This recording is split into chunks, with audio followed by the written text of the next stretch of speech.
Oh, pre, napatawag ka. Kamusta yung interview? Ayun, ligwa ka tao. Pare-pare sinasabi nila sa akin eh. Tatawagan na lang daw nila ako. Ba't kasi dyan mo pa naisipang mag-aral ang layo-layo mo tuloy sa pamilya mo? Miss na miss ka na rin siguro ng kuya mo, no? Kasi ito yung natadaan ako sa bahay nyo. Kinakawin na ako lagi. Tinatanong kung kamusta ka na raw, kung nakakapag-usap ka ba tayo. Uy, huwag mo pala sabihin na naghahanap akong trabaho ah. Mag-aalala yun sa akin.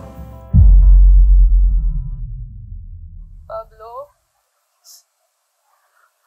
Ang kuya mo. Hindi na niya nakayanan. Wala na ang kuya mo. Wala na po si kuya. Teka lang naman. Pablo, gusto ka na dyan? Mahirap ba ang college? Tandaan mo, hindi mawawala ang lakas ng loob mo. Yan ang sandata mo para makipagsapalaran sa mundo. Yan ang pabawan ko sa'yo, bunso. Mahal ka ng kuya mo. Saan man ka,